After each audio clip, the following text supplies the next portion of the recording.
The European View Podcast. Your place to navigate the insights of our policy journal, brought to you by the Martens Centre. With Sara Pini. Hello, and welcome to the European View Podcast, your new way to navigate through the main issues of our policy journal with valuable insights from the authors themselves. I'm Sara Pini, Senior Research Officer at the Martens Centre, and today we're going to speak with Benhamou, Executive Director of OPY, Europe's War Institute, about his article, Next for Europe, Defining Its Own Battlefield Tactics. You can find this and all the other articles of the latest issue of the European View on our website, martenscenter.eu. Welcome, Michael. Hello, Sarah. So, your article, I think it's as topical today as it was when it was written. And it will still be for many years to come, right? Basically, your main point is that as Europeans rediscover the importance of a proper European defense, they must also redefine their own military concepts and no longer rely solely on US military doctrine. What should be, in your view, the main pillars of this European tactical warfare? Well, Sarah, we have been living a wonderful dream, a wonderful American dream since World War II. And thanks to the American protection, we did not have to think warfare. But now that Americans are withdrawing, and this is not something that is about Trump, this is something that you can see since the end of the Cold War. We went from 300,000 troops, American troops, to 100,000 troops. Given these figures and given what we know of America's society, its evolution, the fact that it will be less and less white Protestant, in the coming decades, that all means that Europeans will have to reintegrate warfare and the military again. The good news is that we have a strong base to do so. NATO has pages and pages, dozens of doctrinal concepts, interoperability maneuvers that we can draw inspiration from. And so we will not start as Europeans. We will not start from scratch. But yes, definitely it is quite likely that in the coming 10 years, NATO is going to be Europeanized, which means that the Americans are going to limit their support and that Europeans will have to very quickly take over NATO buildings, NATO institutions, and also NATO doctrines, and readapt these doctrines, the way you fight, basically, according to European interests, according to European history, geography, anthropology. That work is important because it will be the foundation for everything else. It will be the foundation for prioritizing capacities, choosing between instruments, choosing between weapon systems, choosing between land, air, and navy. And it's also going to be the base of the way we respond to threats and how we decide which geography is more important than another. So I think this conceptual work is extremely important, has never been done in history. And that we should indeed start it very soon. But do you think we are mentally and politically ready? Because, as you said, the US started deprioritize Europe a while ago. It didn't start now. It's not. But at the same time, let's say that the latest anti-NATO ranting from Trump maybe scared a bit, and maybe we are. This is the way Europe works. We are moving forward faster when we are scared.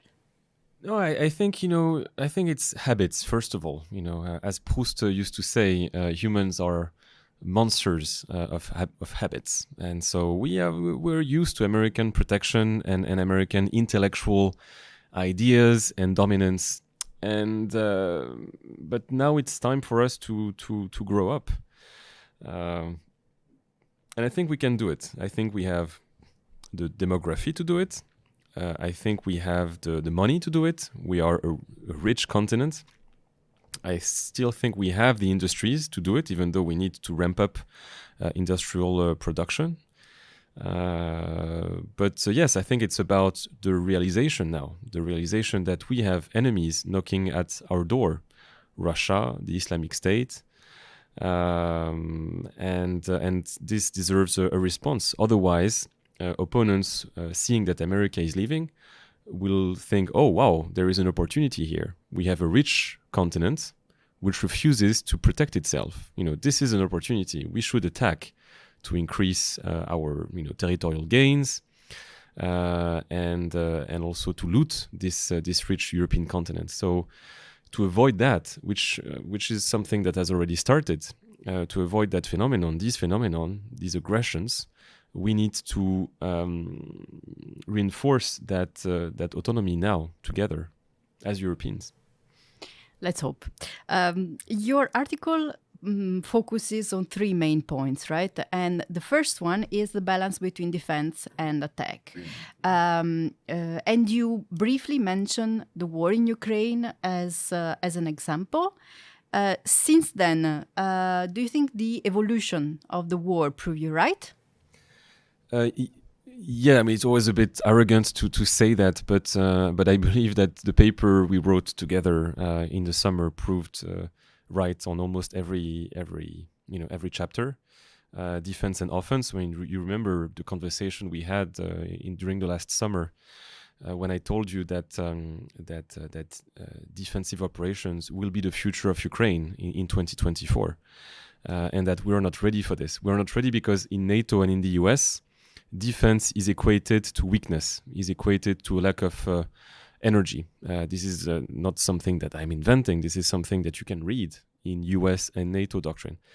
And I think it's unadapted to European tactical realities. And this is something that Ukrainians are facing now. Not thinking defense is serious, because it means that you do not have the defensive equipment, on time.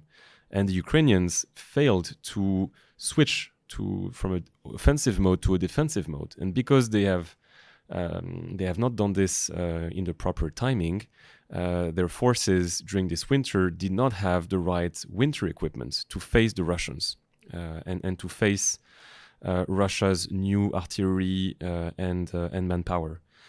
So this has consequences. It's not just intellectual ideas. This then has impact on the field. And the same thing goes on what we wrote on the balance between land, navy, and air force. I think we see in Ukraine that land force is the major arm of the three, because there is no air dominance, and because navy is a secondary component to this battlefield. And this is something which Europeans are not really ready for, because we have, especially in Western Europe and in Northern Europe, we have sacrificed our land forces to the benefit of the Navy and of the Air Force, believing that, with planes that we can dominate everything. It is not the case anymore. We're facing opponents who have strong air power and air defense systems. And so we need to reinvest land forces. And that also goes into the conversation on quality versus quantity. Land forces is about quantity, and the war in Ukraine and also Gaza, but other conflicts, and tensions such as jihadism in Europe. All of that shows that we need quantity, personnel, ammunitions over quality, over high tech, for example, expensive planes, expensive ships. The Americans are doing that right now. The Pentagon, a week ago, has decommissioned new combat helicopters. Why? Because these combat helicopters are costing $100 million a piece. One missile to destroy this helicopter is costing $500,000. And so the Pentagon is adapting, and I believe we should also adapt. And the last point is that the paper was on intelligence, if you remember, on the fact that with new software and AI, we were led to believe that we could see everything and understand everything, and this proved untrue in Gaza, obviously. I think the Israelis were too confident with these new AI systems and forgot what we call in the army human intelligence, collecting intelligence from the ground, which again requires land forces, you see? Yeah. So you already answered my following question. So let's just now pass to the paper that you are now writing in collaboration with the Martin Center. It's a collective paper, actually. It's a follow-up of our 7Ds project. This will be 7Ds in-depth defense. And you're writing one of the chapter of this publication, which will be released beginning of March. Can you anticipate us some of the conclusions of your part, of course? Yes, I can deliver some secrets here. I will try. I mean, as I said a bit earlier, it is quite likely that NATO is going to be Europeanized, meaning that 70% or 80% of the budget and of the personnel will be European. And now it's not the case. Now 70% of the budget is American. This is going to change. So you will have that effort, and then you will have a side track of European institutions ramping up their conceptual and capacities activities. I guess the question of the paper, the new paper of the 7Ds, will be how do we integrate, the notion that Europeans need to think about warfare within current European institutions. So right now you have institutions in place doing that, especially the EUMS, the European Union Military Service, but also the ESDC, which is Europe's training school. So these two institutions will probably lead that new European warfare, these new European warfare ways. But this effort will most likely be backed by the European Parliament, which should have a say, and also by the EDA, the European Defence Agency, because that will feed into the prioritization of the EDA effort. And God knows that we need a bit more clarity as to what the priorities of the European Defence Agency should be. So the paper will be about that, about how do we implement this, given that we still have NATO, and NATO remains essential. It is the number one organization right now for Europe's protection. But at the same time, you need the EU to ramp up. The next 10 years are going to be tricky. It's going to be a transition decade, and so we have to be really careful about what we do, how we do it, and making sure that information is exchanged between the two organizations. I would say I'm looking forward to reading it, but I've already read it. So I would just suggest our audience to watch out for it when it will be published quite soon. So thank you very much, Michael, for joining Pleasure. us.